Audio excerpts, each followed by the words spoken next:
Study IQ IAS, आपका selection हमारा mission.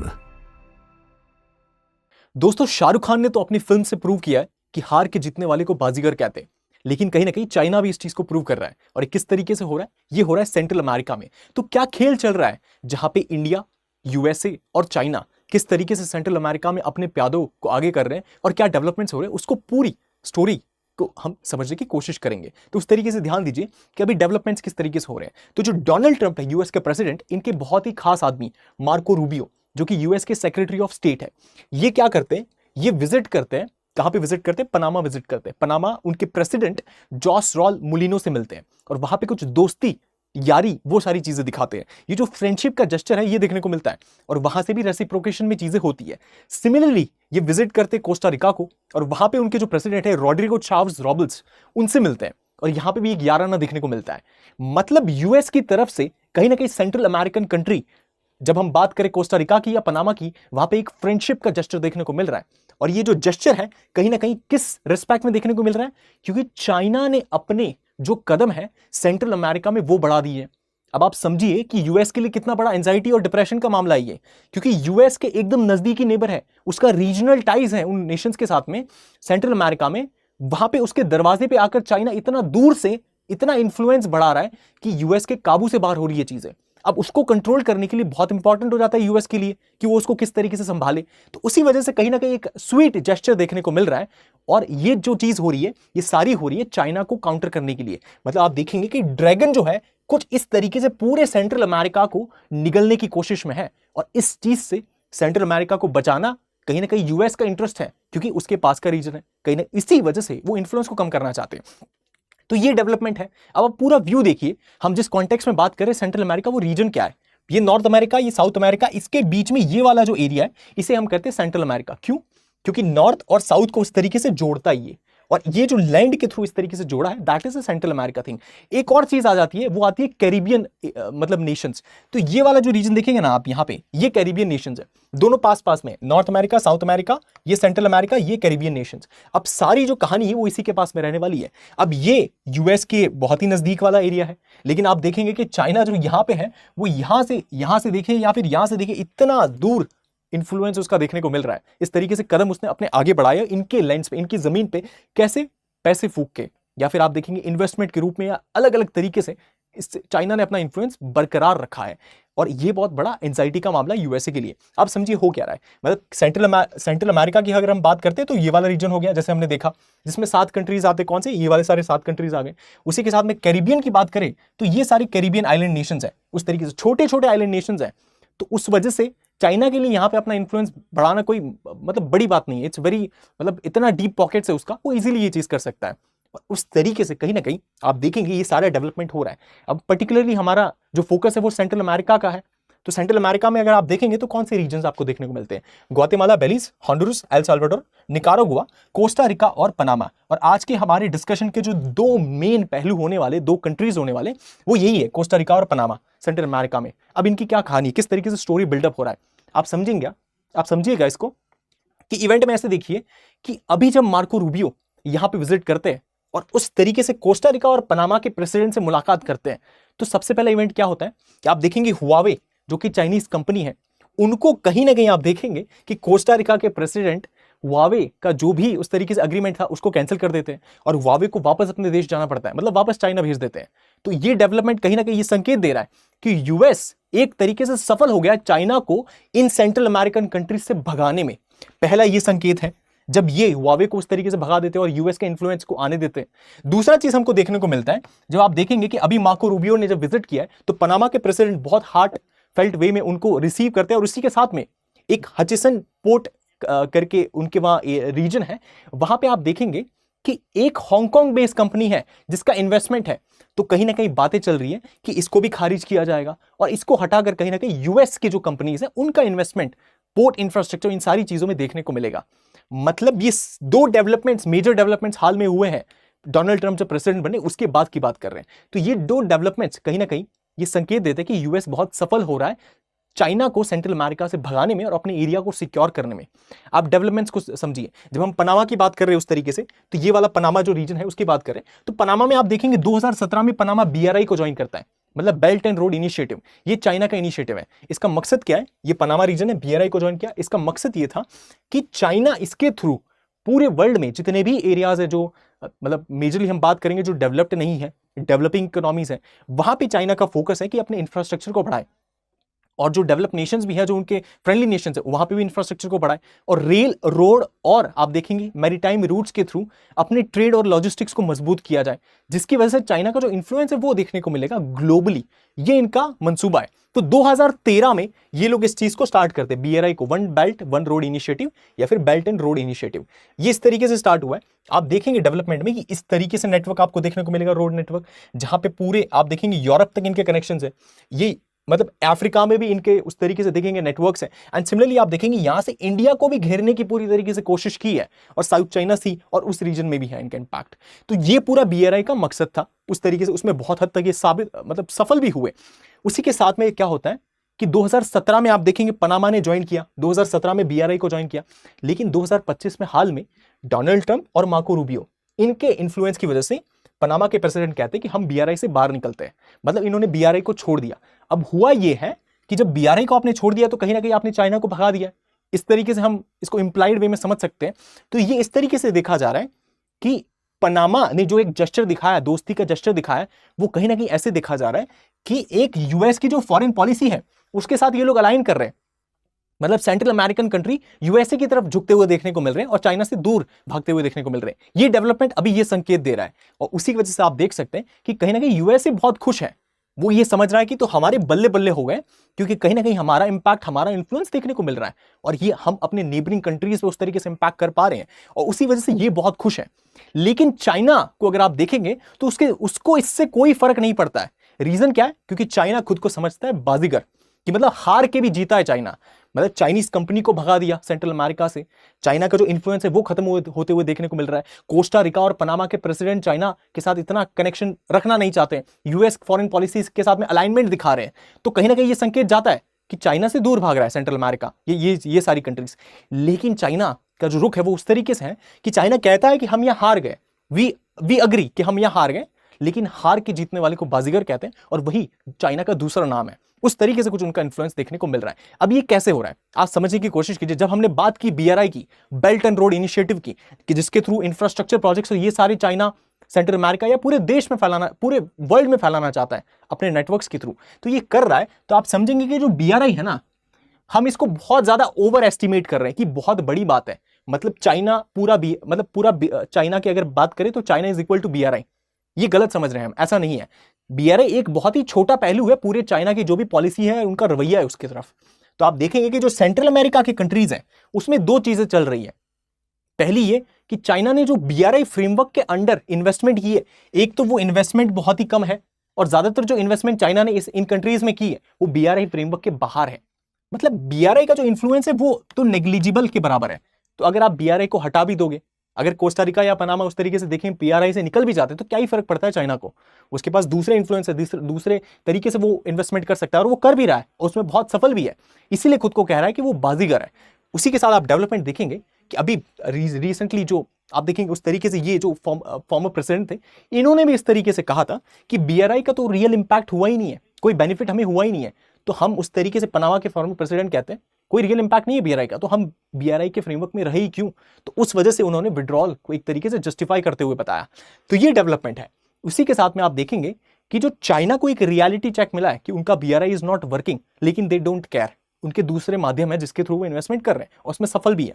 आप समझिएगा कि जो रिसेंट के प्रेसिडेंट है पनामा के, ये क्या कहते हैं कि ये मैं आप पे छोड़ता हूं, अपने देश के लोगों को कह रहे हैं कि मैं आप पे छोड़ता हूं कि आप जज कीजिए और बताइए कि बीआरआई का क्या इंपैक्ट हुआ है, या फिर चाइना का हमारे देश में इन्वॉल्वमेंट जो भी है उससे हमारे देश में क्या ग्रोथ हुई है, आप पे छोड़ता हूं, आप उसको बताइए। तो it was a very open conversation which he said. तो ये चीज हमको देखने को मिल रहा है। मतलब BRI is a failure in Central America, ये हम अज्यूम कर सकते हैं, लेकिन despite that China has not fail in Central America, ये भी हमें मानना पड़ेगा। और जो यूएस की खुशी है वो कहीं ना कहीं एक समय पे आप समझिए कि वो कम होते हुए देखने को मिल रही है। ये हम इसीलिए कह रहे हैं क्योंकि एक फ्लिप चीज आप देखिए, मतलब बीआरआई को चाइना इस तरीके से प्रमोट इसलिए करता है क्योंकि देयर इज अ रीजन, लेकिन उसके बाहर की जो चीजें उसको भी वो फॉलो करता है। अब उसको समझने की कोशिश कीजिए कि ये चिरक रीजन है, मतलब हम जब पनामा की बात करें, ये पनामा का चरक रीजन है और यहाँ पे ये पनामा सिटी है, राइट। तो इस तरीके से एक रेलवे नेटवर्क बनाना था बीआरआई फ्रेमवर्क के अंडर। तो ये लोग निकल क्यों रहे बीआरआई से? क्योंकि ये इस फ्रेमवर्क के अंडर जो रेलवे नेटवर्क बनाना था, ये बहुत ही टीडियस प्रोसेस है। और उस तरीके से अभी तक हुआ क्या है कि सिर्फ फीजिबिलिटी स्टडीज ही हुई है कि रेलवे नेटवर्क बनेगा कि नहीं बनेगा। जो काम असल में होना चाहिए वो तो हुआ ही नहीं है। तो बहुत डिलेज है इसमें। और ये डिलेज अगर आप सीपैक के रिस्पेक्ट में देखेंगे, मतलब चाइना पाकिस्तान इकोनॉमिक कॉरिडोर, वहां पे भी देखने को मिलता है। और हर जगह इन्वेस्टमेंट में बीआरआई में ये डिलेज देखने को मिले, करप्शन देखने को मिला है, एलिट कैप्चर देखने को मिला है, जिसकी वजह से कहीं ना कहीं ये फ्रेमवर्क काम नहीं कर रहा है। तो दैट इज वन रीजन ये सारे कंट्रीज से निकल रहे हैं। लेकिन इसका मतलब ये नहीं कि चाइना से दूर भाग रहे हैं या फिर चाइना बहुत एक तरीके से आप समझेंगे आइसोलेट हो गया, वो चीज नहीं है। वो इसीलिए नहीं है क्योंकि आप समझेंगे कि जब बीआरआई आया 2013 में, उससे पहले भी चाइना ने इनरोड्स कर लिया था सेंट्रल अमेरिका में। आप समझिए क्या हुआ था। जब हम कोस्टा रिका की बात करें, पनामा और कोस्टा रिका की बात करें, तो कोस्टा रिका ने 2007 में ताइवान के साथ में अपने रिश्तों को खत्म कर दिया। ताइवान से रिश्ते को खत्म किया तो सबसे ज्यादा खुश कौन होगा? चाइना होगा, क्योंकि चाइना उस तरीके से क्लेम करता है ताइवान को। तो चाइना ने उस समय पे क्या किया, कोस्टा रिका को अपना की डिप्लोमेटिक पार्टनर बना दिया। इस तरीके से ये स्टेटस दे दिया। 2007 में ये इवेंट हुआ। मतलब आप देखेंगे कि 2013 के पहले, बीआरआई के पहले डेवलपमेंट्स थी, चाइना उस तरीके से इन्वॉल्व था वो सारी चीजों में। उसी के साथ में आप क्या पाएंगे कि जैसे हम बात कर रहे हैं कि बीआरआई नहीं चल रहा है तो दूसरी चीजें चल रही है। वो दूसरी चीजें क्या है? वो बीआरआई के फ्रेमवर्क के बाहर की चीजें हैं, जिसमें हो ये रहा है कि मल्टीपल इंफ्रास्ट्रक्चर प्रोजेक्ट्स को उस तरीके से चाइना लॉन्च कर रहा है इन सारी कंट्रीज में। और उसमें आप देखेंगे कि मेन जो फोकस रहता है उनका, वो रहता है चाइना की जो भी स्टेट ओन्ड एंटरप्राइजेस है। मतलब हमारे यहाँ पे ऐसे समझ लीजिए पीएसयूज, इंडिया की पीएसयूज हो गई, डीआरडीओ हो गई, या फिर आप हिंदुस्तान एरोनॉटिक्स लिमिटेड ले लिए, ये सारी चीजें, ये पब्लिक सेक्टर अंडरटेकिंग है। वहां पे सिमिलरली चाइना की जो स्टेट ओन्ड एंटरप्राइजेस है, उनके जो पीएसयूज है, वो इस तरीके से इन्वेस्टमेंट करते हैं दूसरे देशों में।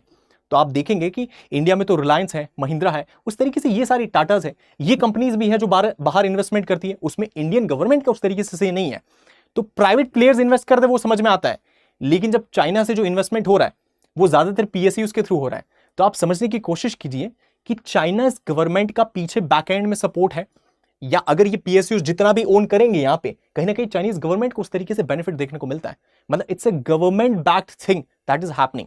तो सेंट्रलिटीज में एसओई आपको देखने को मिलेगा, जहां पे भी इन्होंने इन्वेस्टमेंट किया है बीआरआई के फ्रेमवर्क के बाहर, तो उसकी वजह से पैसा बहुत मिल जाता है इनको। सिमिलरली ये लोग जो पैसा डालते हैं वो चाइनीज इन्वेस्टमेंट बैंक है, वहां से भी उस तरीके से आप देखेंगे इन्होंने भी इन्वेस्टमेंट किया है। मतलब चाइनीज इन्वेस्टमेंट बैंक बहुत ज्यादा प्रोएक्टिव है पैसा देने के लिए सेंट्रल अमेरिकन कंट्रीज को या दूसरी कंट्रीज को जहां पे इन्हें इन्वेस्टमेंट करना है बीआरआई के फ्रेमवर्क के बाहर। तो ये दूसरा रीजन हो जाता है कि पैसा यहां से भी आ रहा है। और तीसरा रीजन ये हो जाता है कि ग्लोबल इन्फ्लुएंस को ये अपना बढ़ाना चाहते हैं और वो जहां पर भी हो सकता है वहां पे इन्वेस्टमेंट के लिए तैयार है। अगर आप उस तरीके से चाइनीज इन्वेस्टमेंट बैंक्स को देखेंगे, आप पाएंगे सीआईसीसी हो या हाइटोंग सिक्योरिटीज हो या फिर सीआईटीआईसी हो, ये सारी जो उस तरीके से इन्वेस्टमेंट बैंक है चाइनीज, ये सब बहुत ज्यादा पैसा उस तरीके से इन्वेस्टमेंट कर रहे हैं सेंट्रल अमेरिकन कंट्रीज में और यूएस को एक तरीके से पीछे करने की कोशिश कर रहे हैं। तो ये डेवलपमेंट देखने को मिलेगा हमको। क्या चीज हुआ है? बीआरआई के फ्रेमवर्क के अंदर उस तरीके से पैसे दिए गए इन्वेस्टमेंट बैंक के थ्रू, एसओई का बहुत ज्यादा डोमिनेंस है, ये चीज हमको देखने को मिलता है। आप एग्जाम्पल के रूप में देखिए क्या हुआ है। आप पाएंगे कि कोस्टा रिका में एक सेंट जॉस नेशनल स्टेडियम है। ये जो स्टेडियम इस तरीके से देख रहे हैं, ये आप पाएंगे कि ये चाइना ने डोनेट किया था इनको। मतलब एक चाइनीज कंपनी है, again I would say it's a state own enterprise, so Chinese company नहीं कहना चाहिए, चाइनीज गवर्नमेंट बैंक बैक्ड जो कंपनी है उस तरीके से कह सकते हैं। तो एनहुई फॉरेन इकोनॉमिक उस तरीके से कंस्ट्रक्शन ग्रुप है, इन्होंने इसे बनाया। और हु जिनताओ का जो एडमिनिस्ट्रेशन था, मतलब शी जिनपिंग आए 2013 में, उनके पहले चाइना के जो प्रेसिडेंट थे हु जिनताओ थे, तो उनके समय पे इन्होंने इसको डोनेट कर दिया था कोस्टा रिका को, मतलब फ्री में दे दिया एक तरीके से। इतना जो कॉस्ट आया सारा उस तरीके से फ्री में दे दिया, सो दैट एक गुडविल बने, एक रिश्ता बने, डिप्लोमेटिक जो एंगल है वो डेवलप हो। सो दैट वाज देयर, ये डेवलपमेंट था। मतलब हम कहते हैं कि बीआरआई के बाद में सब कुछ हुआ था, ऐसा नहीं है। पहले के डेवलपमेंट से ये सारे पूरा स्टेडियम बना के दे दिया है, उस तरीके से डोनेट कर दिया है। उसी के साथ में आप देखेंगे कि इसको इनॉग्रेट कब किया, जब चाइना और कोस्टा रिका का एफटीए साइन हुआ। आप समझिए कोस्टा रिका और चाइना के बीच में फ्री ट्रेड एग्रीमेंट है, इंडिया और किसी भी सेंट्रल अमेरिकन कंट्रीज के साथ में फ्री ट्रेड एग्रीमेंट नहीं बना पाया है। हमारे जो भी एग्रीमेंट्स है वो पीटीए है या फिर एमओयू है, एफटीए हमने नहीं डेवलप किया, जबकि चाइना इतना आगे बढ़ चुका है। और ये आगे आज नहीं बढ़ा है, ये हु जिनताओ एडमिनिस्ट्रेशन के टाइम की बात कर रहे हैं, मतलब 2013 के पहले की बात है। मतलब बीआरआई के पहले चाइना का इतना इन्फ्लुएंस था और बीआरआई के बाद आप सोचिए कितना इन्फ्लुएंस होगा। उसी तरीके से ये डेवलपमेंट हुए। सिमिलरली अगर आप देखेंगे तो सॉरेस्को ऑयल रिफाइनरी 2008 में इन्होंने उस तरीके से डेवलप की वहां पे, और उस तरीके से आप देखेंगे सीएनपीसी चाइना की जो नेशनल पेट्रोलियम कंपनी है उन्होंने इसे बनाने में हेल्प किया, उस एस्टैब्लिश करने में हेल्प किया। सिमिलरली अगर आप देखेंगे चाइना का जो एक मात्र फोकस रहा है वो इनका इस तरीके से रहा है कि अपने स्टेट ओन एंटरप्राइजेस, अपने पीएसयू को कैसे भी करके प्रमोट करना है। अब प्रमोट अगर उनको Latin American country, central American country या कैरिबियन कंट्रीज में करना है, कैसे करेंगे? ये करने का एकमात्र माध्यम या सबसे बेटर अप्रोच इनको लगता है वो है बिजनेस समिट करना। बिजनेस समिट में हर कोई बिजनेसमैन आता है, उस तरीके से वो चीजें होती है, वहां पे एलिट कैप्चर करना बहुत इजी हो जाता है, किसी भी पॉलिटिशियन को अपने जेब में लाना बहुत इजी हो जाता है, किसी भी बिजनेसमैन को उस तरीके से करप्शन या घूस देना बहुत इजी हो जाता है। तो ये चीज हमको देखने को मिलती है और वहां पे चाइनीज स्टेट ओन एंटरप्राइजेस अपना जो इन्फ्लुएंस है, अपना दबदबा फाइनेंसिंग के थ्रू या डीप पॉकेट्स के थ्रू ये सारी चीजों को दिखाते, बढ़ चढ़ के दिखाते हैं, जिसकी वजह से हर कोई ल्यूर हो जाता है और इन्वेस्टमेंट को आने देने के लिए तैयार हो जाता है या फिर कोलैब करने के लिए तैयार हो जाता है। आप देखेंगे चाइना और लैटिन अमेरिकन और कैरिबियन बिजनेस समिट होता है, इनका ये 2007 में चालू हुआ था। उस तरीके से चाइनीज स्टेट ओन एंटरप्राइज को प्रमोट करने का एक बहुत ही बड़ा अच्छा माध्यम है। और सिमिलरली अगर आप देखेंगे तो ये जो 2007 में चालू हुआ था एडिशन, हर साल ये समिट होता है और इसका 17th बार जो समिट हुआ, 17th एडिशन जो था ये हुआ था मानागुआ में। मानागुआ कहाँ है? ये है निकारागुआ में। निकारागुआ कहाँ है? पनामा है, कोस्टा रिका है, इसके ऊपर निकारागुआ है, ये भी सेंट्रल अमेरिकन कंट्री है। यहां पे ये होस्ट किया गया था। जब इसको होस्ट किया गया था तो यहां पे आप चीज देखेंगे कि यहां के निकारागुआ के जो प्रेसिडेंट थे डेनियल ऑर्टेगा, ये कहीं ना कहीं एक अग्रीमेंट करते हैं और उस अग्रीमेंट के तहत निकारागुआ का जो भी आप इस तरीके से देखेंगे, ये निकारागुआ, इसका ये जो रीजन है कैरिबियन कोस्ट वाला जो रीजन है निकारागुआ का, वहां पे डीप वाटर पोर्ट्स को डेवलप करने का अग्रीमेंट होता है। मतलब ये 2024 की बात है, 17th एडिशन की बात करें तो last year it has happened. So this development has happened. मतलब कोस्टा रिका हो, पनामा हो, निकारागुआ हो, every like you talk about all states, they are involve with China किसी ना किसी रूप में, और इंडिया का इन्फ्लुएंस बहुत कम है उस रीजन में। सो ये डेवलपमेंट हमको देखने को मिल रहा है। उसी के साथ में अगर देखेंगे तो हम जब कहते हैं कि अगर ये चाइना बीआरआई के बाहर जाकर इस तरीके से सारा काम कर रहा है तो बीआरआई का क्या यूटिलिटी है? मतलब बीआरआई क्यों है, उसका क्या यूज है सेंट्रल अमेरिका में? उसका यूज ये है कि बीआरआई एक नॉर्मेटिव फंक्शन का काम करता है कि मतलब एक तरीके, जैसे इंडिया में आप देखेंगे कि प्रेसिडेंट है, प्राइम मिनिस्टर है। अब प्राइम मिनिस्टर उस तरीके से मेजर रियल हेड तो वो है, लेकिन नॉमिनल हेड जो है वो प्रेसिडेंट है। तो प्रेसिडेंट की क्या यूटिलिटी है इंडिया? ऐसा नहीं है ना, प्रेसिडेंट की यूटिलिटी है ही नहीं, उनकी भी यूटिलिटी है। सो सेम तरीके से आप ऐसे समझिए कि बीआरआई इज लाइक वो फंक्शनिंग में नहीं दिख रहा है, लेकिन कहीं ना कहीं उसकी जो आइडियोलॉजी है वो कहीं ना कहीं उसमें हेल्प कर रहा है। तो आप देखेंगे कि एक पार्टी सिस्टम की बात करें चाइना की, या फिर उनके पॉलिटिकल सिस्टम की बात करें, तो चाइना का जो पॉलिटिकल सिस्टम है उसको प्रमोट करने में बीआरआई का बहुत इंपॉर्टेंट रोल है। कि इस तरीके से देखिए कि चाइना, हर कोई देखता है कि चाइना में इतने समय से एक ही लीडर है और इतना सेंट्रलाइज सारी चीजें हैं, लोगों की बातें नहीं सुनी जाती है, लोगों की आवाजों को दबाया जाता है और बस विकास की बात करते हैं। और इतने ये सारी चीजों की वजह से इन्होंने विकास किया है। तो अगर हमें भी अपने देश में विकास करना है तो हमें भी इस रूट पे चलना चाहिए या इस राह पे जाना चाहिए। तो ये जो दिमाग में नैरेटिव बैठ जाता है, ये कहीं ना कहीं इसमें बीआरआई का बहुत इंपॉर्टेंट रोल है। तो इस तरीके से चीजें होती है। तो एक तरीके आप समझिए कि आइडियोलॉजिकल जो स्टांस है ये बीआरआई दे देता है उनको। और उसी के साथ में अगर आप देखेंगे तो बीआरआई का इंपैक्ट हर दूसरे कंट्रीज में आपको देखने को मिलेगा, लेकिन सेंट्रल अमेरिका में जो भी इन्वेस्टमेंट हुआ है वहां पे बीआरआई के फ्रेमवर्क के बाहर की बात है। यहां पे उस तरीके से आप बीआरआई से उसको टाइड करके नहीं देखेंगे तो आप पाएंगे कि there is a massive investment that has happened in Central America by Chinese. ये चीज है। उसी के साथ में आप देखेंगे कि इनकी चाइना की कोशिश है कि हर समय पे सेंट्रल अमेरिका में पार्टी टू पार्टी एक्सचेंजेस करना है। क्यों पार्टी टू पार्टी एक्सचेंजेस करना है? क्योंकि चाइनीज कम्युनिस्ट पार्टी है और इन कंट्रीज में भी जो पार्टीज है उनके साथ जब कनेक्ट करेंगे तो कहीं ना कहीं आइडियोलॉजी शेयरिंग होगा। आइडियोलॉजी शेयरिंग तो कम कहना चाहिए, चाइना एक तरीके से अपना अथॉरिटेरियन डोमिनेंस दिखाकर आइडियोलॉजी इन्फ्लुएंस कर देगा। शेयरिंग नहीं होगा, चाइना को वहां से कुछ नहीं मिलना है, चाइना इनफैक्ट देगा। तो गिव एंड टेक नहीं है यहां पे, ओनली गिव वाला चीज है। लेकिन सामने वाली कंट्री को लगता है it's a give and take thing, उसको उस तरीके से इन्फ्लुएंस किया जाता है कि उसको लगता है कि कुछ शेयरिंग हो रहा है, लेकिन यहां पे एक इन्फ्लुएंस क्रिएट होता है, सॉफ्ट पावर डिप्लोमेसी हम जिसको कहते हैं। तो कहीं ना कहीं आप देखेंगे कि इन सारे एक पॉलिटिकल समिट होता है, सारे जो पॉलिटिकल लीडर्स होते हैं, पॉलिटिकल पार्टीज होती है, उनके साथ कनेक्ट किया जाता है, उस तरीके से मीटिंग्स की जाती है, उन्हें बहुत उस तरीके से ऐसा महसूस कराया जाता है कि चाइना का जो पॉलिटिकल सिस्टम है दैट इज बेस्ट, उससे बेहतर कुछ है ही नहीं। सो दैट इज थिंग, इस लेवल पे अपना खेल खेल रहा है। और कहीं ना कहीं चाइना की जो फॉरेन पॉलिसी है उसमें भी इस तरीके से इसको मेंशन किया गया है कि पार्टी टू पार्टी एक्सचेंजेस बहुत इंपॉर्टेंट पहलू रोल प्ले करता है। उसी के साथ में ये सारी चीजें करता कौन है चाइना में?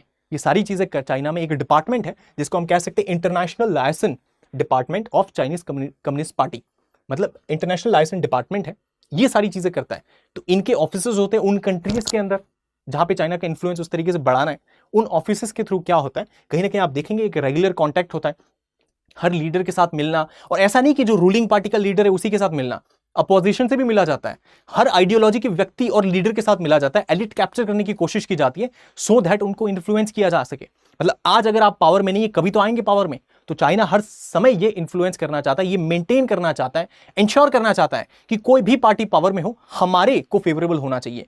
वो चीज है वो कहीं ना कहीं डेवलप करने की कोशिश करते हैं। तो इस तरीके से चीजें होती है, और इसको इस तरीके से समझिए आप, अगर इन कंट्रीज की आइडियोलॉजी को देखेंगे तो इन कंट्रीज के जो प्रेसिडेंट है, हेड ऑफ स्टेट है, उनकी आइडियोलॉजी क्या है, वो कैसे सोचते हैं। तो ये 2010 का नक्शा है और ये 2019 का नक्शा है। आप देखेंगे कि अगर रेड कलर है मतलब कि लेफ्टिस्ट आइडियोलॉजी है, और अगर ब्लू कलर की तरफ शिफ्ट हो रहा है, ग्रीन कलर की शिफ्ट हो रहा है, मतलब राइटिस्ट आइडियोलॉजी है। आप देखेंगे शिफ्ट किस तरफ को देखने को मिल रहा है, मतलब ये रीजन में रेड टू ब्लू या उस तरीके से ग्रीन देखने को मिल रहा है, मतलब यहां पे अथॉरिटेरियनिज्म जो है वो देखने को मिला है। तो चाइनीज कम्युनिस्ट पार्टी का जो इन्फ्लुएंस है वो यहां पे देखने को मिला है। सिमिलरली अगर आप इस रीजन में देखेंगे, मैक्सिको वाले रीजन में देखेंगे, तो आप पाएंगे कि यहां पे रेड कलर में शिफ्ट हुआ है, मतलब ये जो प्रेसिडेंट है मैक्सिको के प्रेजेंटली, ये कहीं ना कहीं लेफ्टिस्ट उस तरीके से है, या कम्युनिस्ट उस तरीके लेफ्ट विंगर है। तो आप देखेंगे कि चाइना को हम ऐसे नहीं देखते हैं कि चाइना में लेफ्ट विंग पार्टी है या राइट विंग पार्टी है, या चाइना की लेफ्ट लीनिंग पॉलिसी है या राइट लीनिंग पॉलिसी है। हम उस तरीके से देखते हैं कि उसकी पॉलिसी किस तरीके से इंपैक्ट कर रही है। मतलब आप देखेंगे इट्स अ ब्लेंड, आप एक नॉर्म में रखकर उसको नहीं समझ सकते हैं। तो कहीं ना कहीं अगर हम इसमें भी इस तरीके से उसको देख रहे हैं तो हमारा इंटरप्रिटेशन ऐसे है कि चाइना की जो गुड प्रैक्टिसेस है, या फिर चाइना जिस वजह से ग्रो किया है, वो कहीं ना कहीं इनको क्या इन्फ्लुएंस कर रहा है। लेट्स से इन कंट्रीज को उसका अथॉरिटेरियनिज्म इन्फ्लुएंस किया, तो यहां पे ये पार्टीज देखने को मिली हमको। यहां पे रीजन में आप देखेंगे कि उनका जो कम्युनिज्म है वो उनको इन्फ्लुएंस किया, तो यहां पे ये पार्टीज के डेवलपमेंट होते हुए देखने को मिला। सो that is a shift that is happen. मतलब चाइना का इन्फ्लुएंस आप जब इस मैप के थ्रू देखेंगे तो बहुत एविडेंटली देखने को मिलता है। सिमिलरली इफ यू सी कि जो पनामा के जो पॉलिटिशियन है पेड्रो मिगुल गोंजालेस, ये जो पॉलिटिशियन है, ये कहीं ना कहीं कहते हैं कि चाइना ने जो 70 साल में अचीव किया है कि पूरे अपने देश से पॉवर्टी को हटा दिया, गरीबी को हटा दिया, ये कहीं ना कहीं बहुत ही रिमार्केबल अचीवमेंट है, और हम भी अपने देश में किस तरीके से कर सकते हैं इसको एक्सप्लोर करना चाहिए। सिमिलरली कोस्टा रिका के जो प्रेसिडेंट थे वो उस तरीके से कहते थे कि लुई फर्नांडो मेंडोजा, मतलब कोस्टा रिका के फॉर्मर पॉलिटिशियन थे, ये ऐसे कहते थे कि चाइना का जो मॉडल है उसको उन्होंने एक्नॉलेज किया और कहा कि this is amongst the best model. मतलब 70 इयर्स में आप पूरा पॉवर्टी हटा दिए, this is so remarkable, this is like ये बहुत बड़ा स्टेप है, एक माइलस्टोन वाली चीज है। अगर ये चीज हुआ है तो हम अपने देश में उसको कैसे रेप्लिकेट कर सकते हैं, this should be the practice, ये चीज होना चाहिए। मतलब आप समझिए सेंट्रल अमेरिकन कंट्री के पॉलिटिशियंस इस तरीके से बात कर रहे हैं, चाहे आप बात करें पनामा के पॉलिटिशियंस की या आप बात करें कोस्टा रिका के पॉलिटिशियन की, कि चाइना की उस तरीके से तारीफ की जा रही है। और सिमिलरली अगर आप देखेंगे रिसेंट में, तो रिसेंट में मैनुअल फ्लोर्स जो है एल सल्वाडोर इस तरीके से आप देखेंगे, ये निकारागुआ है, होंडुरस है, ग्वाटेमाला, यहां पे एल सल्वाडोर है। तो एल सल्वाडोर के जो उस तरीके से आप देखेंगे पॉलिटिशियन है या लीडर है, वो कहते हैं कि चाइना ने जो पैंडेमिक को कंट्रोल किया है, कोविड-19 को, ये बहुत रिमार्केबल चीज है। आप समझिए कि जब पूरी दुनिया उस तरीके से चाइना के अगेंस्ट में थी कि उन्होंने उस तरीके से डेटा को रिलीज नहीं किया, किस तरीके से कोविड-19 फैल रहा है, और हम हर कोई उस चीज के अगेंस्ट में था, चाइना को उस तरीके से क्रिटिसाइज कर रहे थे, और बहुत सारी कॉन्स्पिरेसी थियरीज भी निकली कि चाइना ही है जहां से ओरिजिन हुआ है कोविड-19 का। तो सारी चीजें ऐसे चल रही थी, लेकिन चाइनीज कम्युनिस्ट पार्टी या फिर इनका इन्फ्लुएंस देखिए कि कैसे इतने टॉप एलिट लीडर्स को इन्होंने इन्फ्लुएंस कर लिया कि कहीं ना कहीं जो एक देश है, जो एक व्यक्ति है, उसकी गलतियों को तो देखा ही नहीं जा रहा है, और उन्हीं गलतियों को ढक कर उसके ऊपर कहीं ना कहीं उस चीज को अच्छा बताया जा रहा है कि पैंडेमिक को कंट्रोल किया चाइना ने। मतलब इस तरीके से इस लेवल पे ब्रेन वॉश कर दिया गया है इनको कि ये इन्फ्लुएंस देखने को मिल रहा है। मतलब जब नेगेटिव होता है तो दो चीज होती है, अगर आप नेगेटिव, आपको पता है कोई चीज नेगेटिव हो रही है तो आप शांत रहते हैं कि यार this is my friend, I should not से कि ये गलत चीज है। दूसरा चीज होता है कि आप कुछ बोलते, एक एस्पेक्ट है कि आप कुछ बोलते नहीं है। यहां पे क्या हो रहा है कि नेगेटिव को पॉजिटिव में कन्वर्ट कर दिया जा रहा है, मतलब इतना एक्सट्रीम लेवल ऑफ फ्रेंडशिप देखने को मिल रहा है। So this is the development that has happened. इसी वजह से आप देखेंगे कि यूएस बहुत ज्यादा चिंतित होना चाहिए यूएस को, क्योंकि एक ना ये एक दिन की विक्ट्री है कि आपने दो कोस्टा रिका और पनामा के प्रेसिडेंट के साथ में दोस्ती करके जीत लिए आप चाइना के ऊपर, लेकिन उनका जो लॉन्ग टर्म इन्वेस्टमेंट है उसका क्या। तो ये it was only a momentary victory for USA. तो आप बीआरआई को हॉल्ट कर बेल्ट एंड रोड इनिशिएटिव को रोककर चाइना को रोक नहीं सकते। ये तो एक तरीके से फैक्ट है, और अगर चाइना को एक्चुअल में रोकना है तो क्या करना होगा।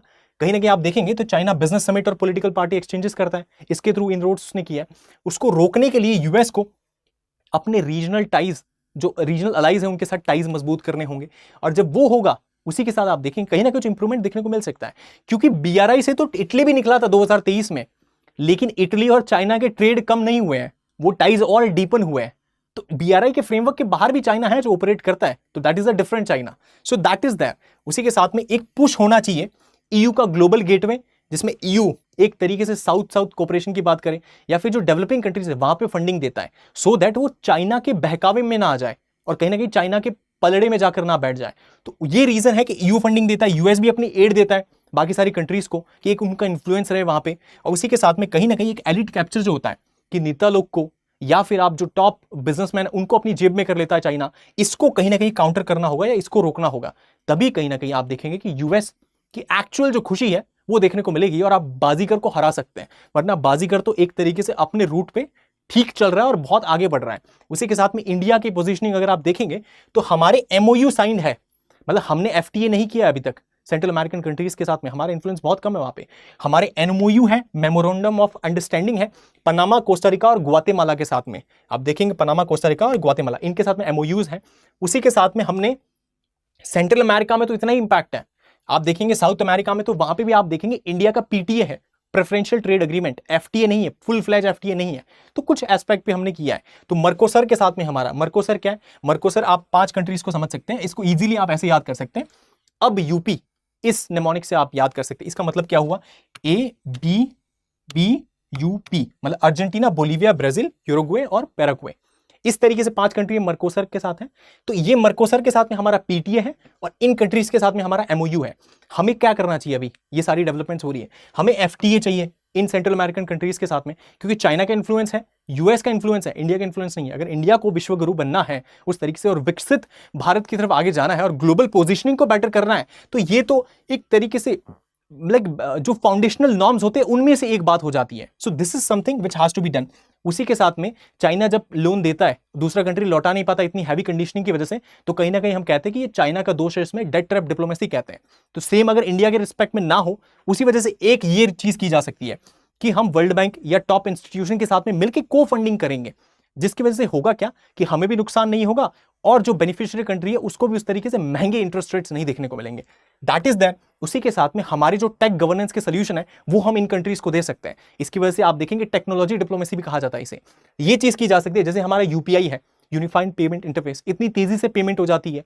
ये चीजें हमने सिंगापुर के साथ शेयर किया है, अलाई किया है, उसके साथ नेपाल हो गए, ये सारी यूएई हो गए, इन सारी कंट्रीज को शेयर किया है और इनके साथ इंटीग्रेट किया है। सिमिलरली हमारा जो आधार है, जिसको श्रीलंका भी एक तरीके से इंप्लीमेंट करने की कोशिश कर रहा है, अपने देश में यूनिक आइडेंटिटी बनाएगा इंडिया के आधार से सीख कर, ये जो डेवलपमेंट्स है ये सेंट्रल अमेरिका में हम पुश कर सकते हैं। Similarly India is known as the pharmacy of the world, पूरे वर्ल्ड की फार्मेसी कहा जाता है इंडिया को। इतनी ज्यादा जेनेरिक मेडिसिन हम प्रोड्यूस करते हैं, तो क्या उनका बड़ा मार्केट सेंट्रल अमेरिका में हमने उस तरीके से एक्सप्लोर नहीं कर सकते? That is also one possibility. तो ये चीजें हैं जो इंडिया एक्सप्लोर कर सकता है। उसी के साथ में आप देखेंगे आपके लिए प्रीलिम्स के लिए क्वेश्चन है, ये क्वेश्चन इस तरीके से है कि जो जियोपॉलिटिक्स के मामले में आप देखिए, इंडिया, चाइना और यूएसए, अगर उनको देखना है सेंट्रल अमेरिकन कंट्रीज के रिस्पेक्ट में, तो क्या चीज है जिसकी वजह से आप देखेंगे कि सबसे ज्यादा इन्फ्लुएंस या एक रैशनल निकल के आता है उसके पीछे? तो सेंट्रल अमेरिकन कंट्रीज में रेयर अर्थ मेटल्स है, उस वजह से इंडिया, चाइना, यूएसए वहां पे उस तरीके से इनरोड्स कर रहे हैं या घुसना चाहते हैं या वहां निवेश करना चाहते हैं। दूसरा कारण निकल के आता है कि यहाँ पे नॉर्थ और साउथ अमेरिका को जोड़ता है ये लैंड, इस वजह से इन्वेस्ट करना चाहते हैं। तीसरा निकल के आता है कि पनामा कैनल है, जो कि एक बहुत इंपॉर्टेंट चोक पॉइंट है, ये तीसरा रीजन है। और चौथा है कि एक मेजर ऑयल एक्सपोर्टिंग रीजन है। ये 4 ऑप्शंस हैं, आपको सही आंसर कमेंट्स में बताना है और जो एक्चुअल में सही आंसर होगा वो आपको मेरे टेलीग्राम चैनल पे मिल जाएगा, ये इस पर्टिकुलर आईडी पे, या फिर ये क्यूआर कोड आप स्कैन कर सकते हैं। So this was all about today's session. इसमें सारी चीजें हमने डिस्कस की कि सेंट्रल अमेरिका में जो यूएसए एक खुशी मना रहा था कि हमें जीत मिल गई है, हमें जीत मिल गई है, वो कहीं ना कहीं चाइना ने उसको काउंटर कर लिया। चाइना ने बहुत तुरंत उस तरीके से ये उनको रियलाइज करा दिया कि इट्स अ मोमेंटरी थिंग। हमारे जो बाकी बीआरआई के नेटवर्क के बाहर के जो इन्वेस्टमेंट है वो बहुत सब्सटेंशियल है, आप कुछ नहीं कर सकते। सिमिलरली इंडिया को भी ये रियलाइज एक तरीके से करना चाहिए कि उसका सेंट्रल अमेरिका में इन्फ्लुएंस होना बहुत जरूरी है। अगर वो नहीं होगा तो आप पाएंगे कि चाइना सेंट्रल अमेरिका जाएगा कैसे। चाइना जब सेंट्रल अमेरिका जाता है तो कहीं ना कहीं इंडियन ओशियन एक तरीके से बीच में है, तो आप देखेंगे कि वहां तक जाने के लिए जो बीच में इन हाउसेस बनाए जाएंगे या वहां पे जो इन्फ्लुएंस होगा इंडियन ओशन में, तो वहां पे भी तो इंडिया को काउंटर करना है चाइना को। तो इसी वजह से इंडिया के लिए बहुत इंपॉर्टेंट हो जाता है कि चाइना को अगर इंडियन ओशन में काउंटर करना है तो इट्स इंपॉर्टेंट कि इंडिया का इन्फ्लुएंस सेंट्रल अमेरिका में भी हो, और यूएस और इंडिया मिलकर कहीं ना कहीं चाइना को एक तरीके से काउंटर करने में बहुत इंपॉर्टेंट रोल प्ले कर सकते हैं। So do like, share and subscribe to this channel, और इस वीडियो को शेयर कीजिए अपने फ्रेंड्स और फेलोज के साथ में अगर आपको इस चीज से बहुत ही वैल्यू प्रोवाइड हुई हो। Thank you so much for watching. Study IQ IAS, आपका सिलेक्शन हमारा मिशन।